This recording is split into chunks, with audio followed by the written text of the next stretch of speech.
Hola chicos, me reporto con el segundo video. En este video vamos a ver un tema que es,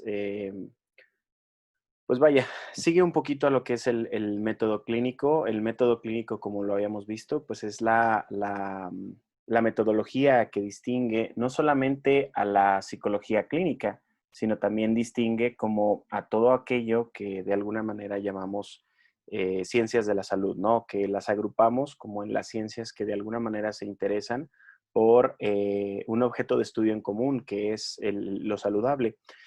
En general, a nosotros los psicólogos, pues nos interesa el comportamiento saludable. Entonces, para ello, nosotros necesitamos datos y pues en este video vamos a ver qué son los datos y para qué los utilizamos en psicología. O sea, para nosotros, ¿qué es un dato, no? Sobre todo dirigiéndonos hacia psicología clínica. Entonces, para empezar, tenemos un concepto que es conducta patológica. Quiero hacer como una pausa aquí y centrarnos en este concepto de conducta patológica porque es problemático, ¿sí? Es un poco problemático definir una conducta que sea patológica, dado que nosotros sabemos que las conductas pues son funcionales dependiendo del contexto. Entonces, si nosotros tomamos am, tomamos como regla el hecho de decir que algo es patológico o no es patológico, tenemos que nombrar los parámetros. Les doy un ejemplo así como a grandes rasgos. En el DSM marca muchas conductas que si ustedes las revisan desde, bueno, en el apartado pues de cuestiones que tienen que ver con la sexualidad. En ese apartado solamente me estoy refiriendo, ¿no? Entonces, en dicho apartado menciona algunas cosas que pues pudiéramos calificar nosotros como de una conducta que es saludable para el sujeto porque pues de alguna manera le genera placer, porque no daña a nadie y tampoco se daña a sí mismo y bla, bla, bla, ¿no? Estableciendo estos criterios que tienen como lineamientos los sexólogos, pues nosotros diríamos que son conductas que pues son saludables, ¿no? Pero el DSM marca algunas conductas como patologías y las menciona como tal. Por ahí ya lo verán en su clase de psicopatología. Lo que quiero aclarar aquí es que en esos apartados dice lo patológico es el exceso de la conducta. Lo patológico es que sea como desmedida o que sea descontrolada. Nada más que eso, pues a veces hay como confusión. Digo, quienes no estudian de psicología o quienes no estudian del comportamiento humano, pues de alguna manera se pueden ir con el diagnóstico simplemente y pensar que es como una cuestión de, am, pues que genera malestar por sí misma, ¿no? Como fue el tema ya hace algunos años, bueno, muchos años, el tema de la homosexualidad, ¿no? Que gracias al psicoanálisis y algunas otras entidades médicas, se creía que era patológico en sí ser homosexual. Entonces, que eso pues derivaba como de alguna desviación de lo que es saludable, de lo que es la norma, en este caso de la heterosexualidad. Pero pues actualmente sabemos que una persona homosexual, si es que tiene problemas, es por la relación que tiene con su entorno, ¿sale?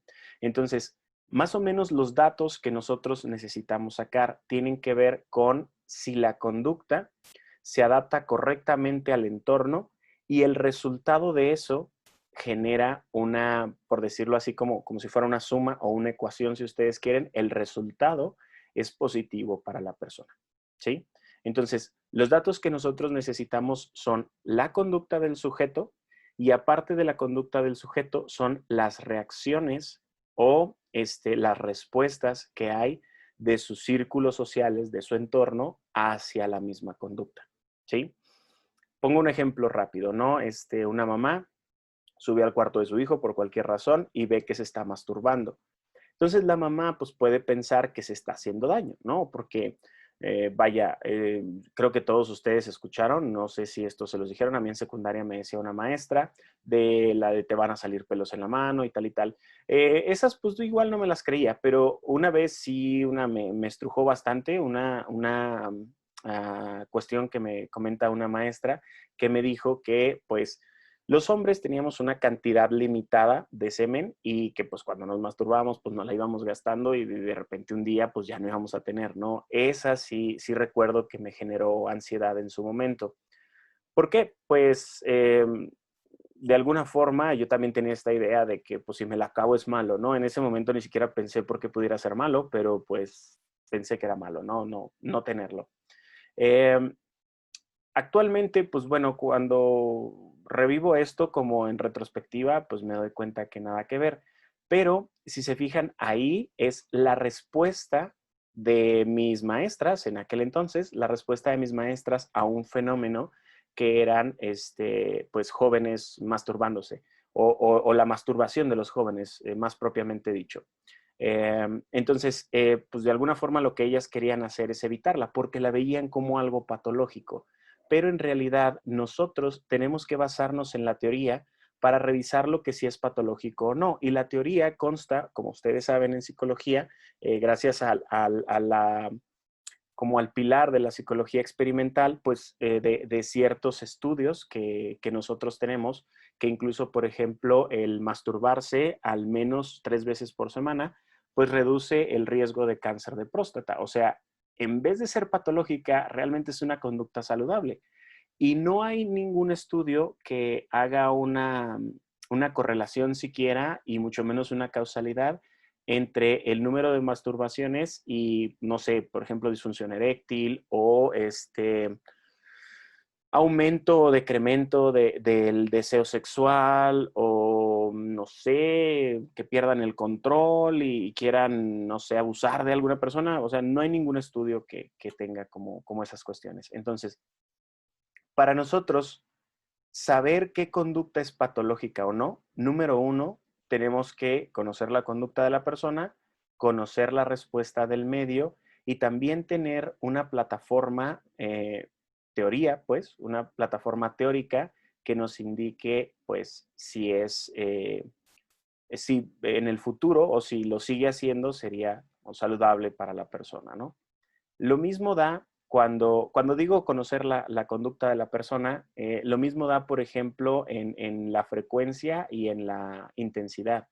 Si te dice, oye, pues yo me tomo una copa de vino diario, ¿no? Una copa, entiéndase, pues está la copa y pues la mitad de la copa, ¿no? Como una copa normal, pudiéramos decirlo, ¿no? Una copa de vino diario. Tendríamos nosotros que, digo, eso ya no nos compete a nosotros, ¿verdad? Pero tendríamos que aventarnos, si quisiéramos, la investigación de, de revisar, pues, si eso genera alguna enfermedad, porque, pues, pudiera ser que no. De hecho, el consumo de vino ayuda como a mantener los niveles de presión o algo así. Escuchaba el otro día como de un canal de vinicultores, ¿no?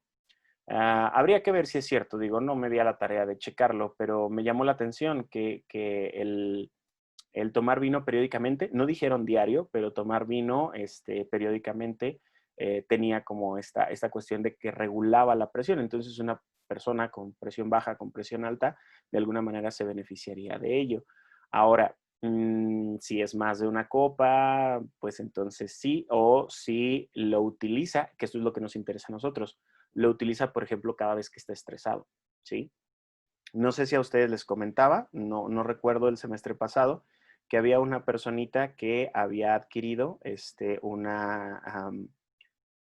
un hábito que, bueno, esta personita es médico, usa ahora con el COVID como toda esta cobertura y tal, la mascarilla, N95, bla, bla, bla.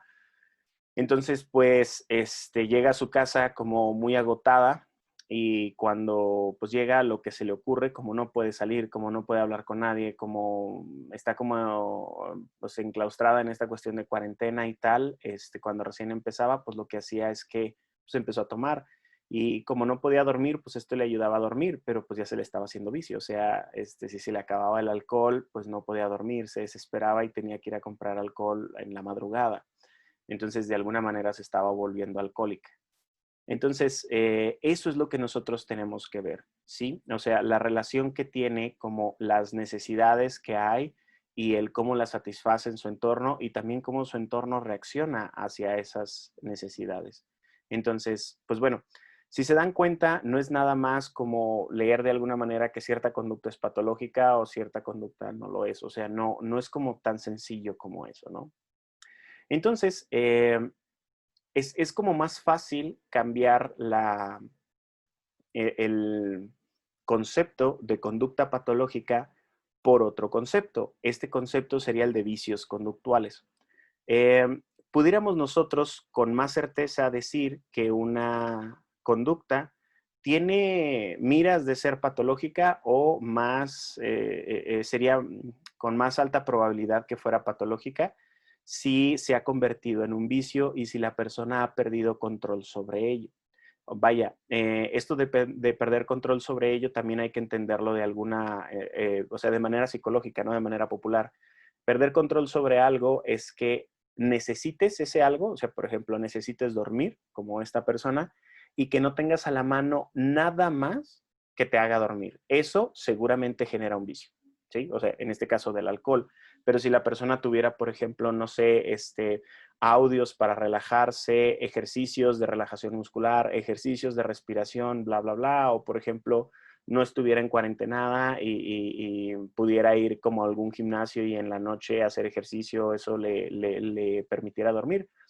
Pues bueno, ahí tendría opciones. Y si un día fuera al gimnasio, y si otro día tomara, y si otro día, no sé, hablara con un amigo, amiga, bla, bla, bla, pues entonces, pues no se genera vicio. El problema es cuando no tienes a la mano ninguna otra conducta que te ayude a regresar como a tu status quo o a cumplir con la necesidad, que en este caso con la personita era sueño, pero piénsenlo en una persona con depresión, piénsenlo en una persona con ansiedad, piénsenlo en una persona que de alguna manera tiene como eh, alguna necesidad que ya no es fisiológica, sino por ejemplo que tiene que ver con dinero o con alguna otra cosa, ¿no?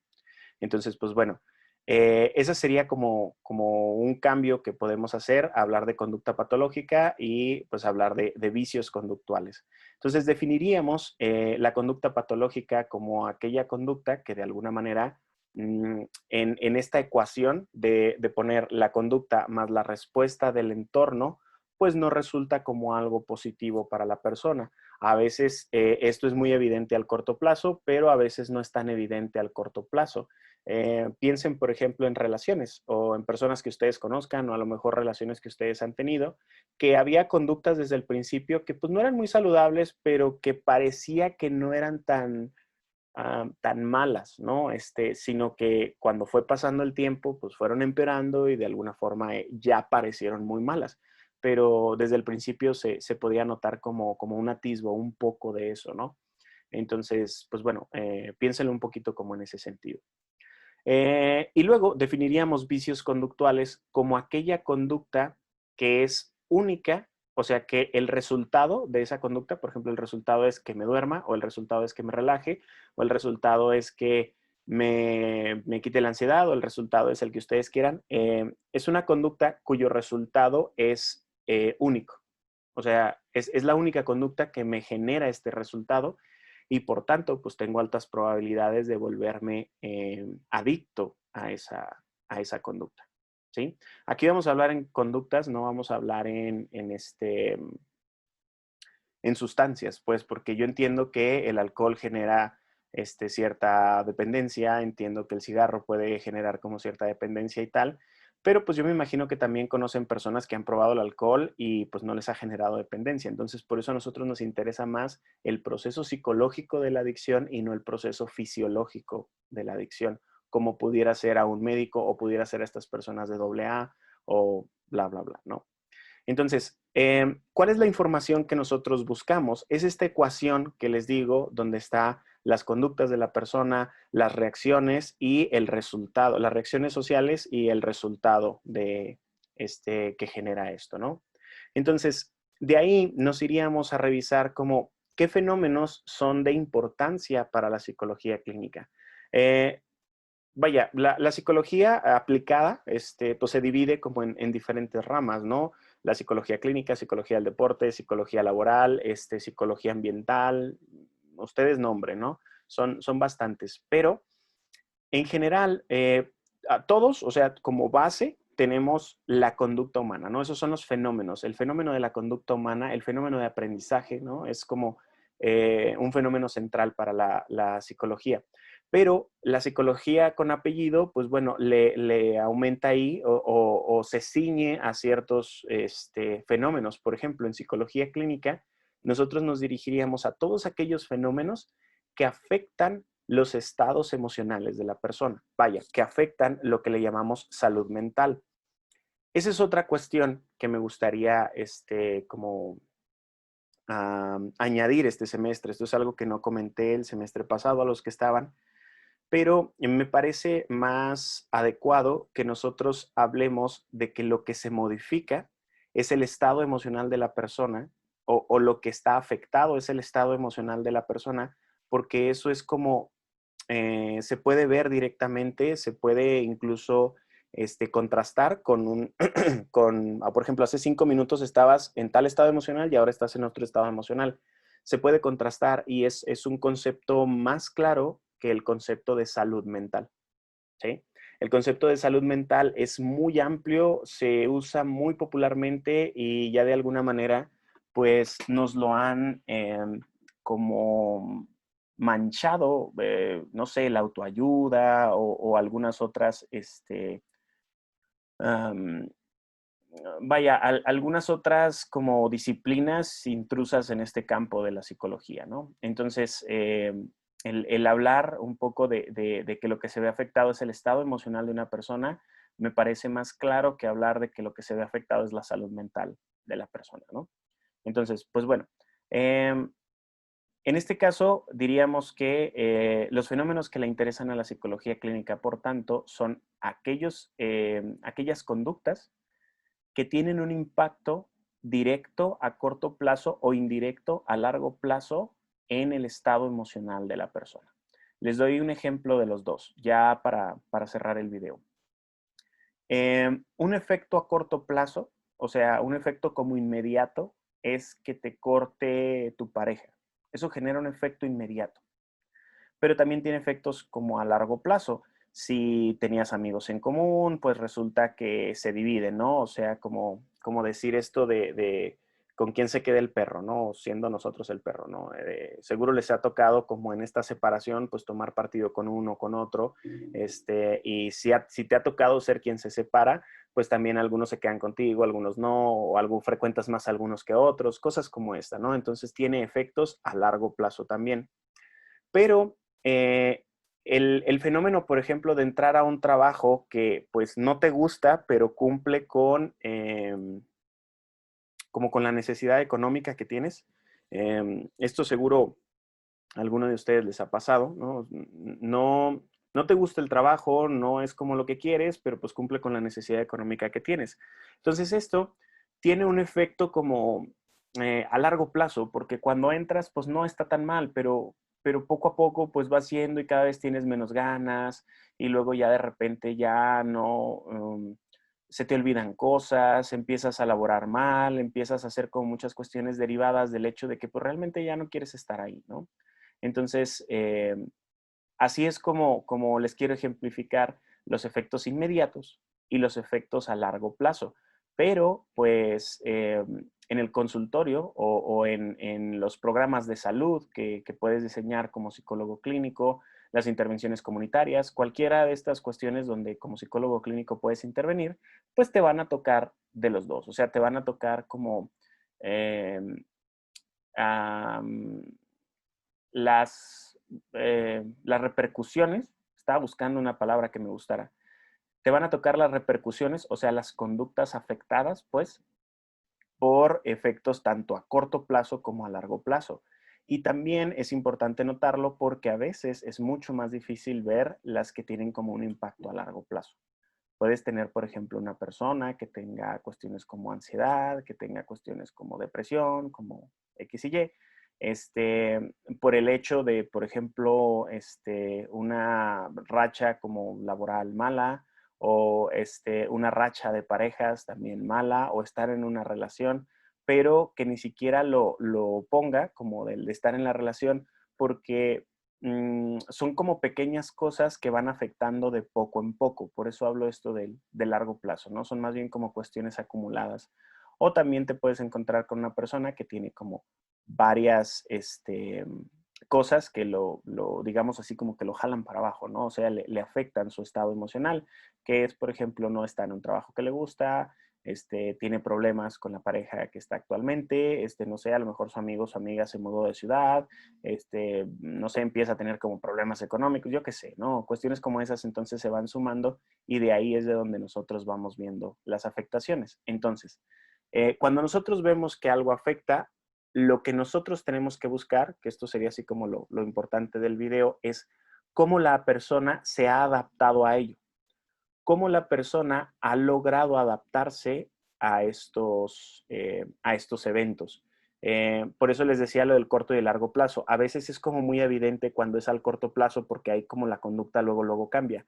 Pero cuando se adapta a largo plazo, la conducta va cambiando como gradualmente y se nota menos. Entonces hay que poner un poco más de atención en las cosas que ha hecho la persona o si es una intervención como una comunidad, pues la comunidad entera, ¿no?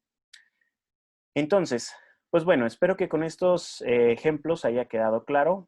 Si no, pues tenemos la clase para que quede completamente claro. Por ahí les voy a poner el video y en la descripción van a tener toda la información para de hecho, son como muy pocos puntos para que ustedes le vayan rellenando con lo del video y luego y luego ya tendremos las preguntas por ahí en clase y demás. ¿Sale?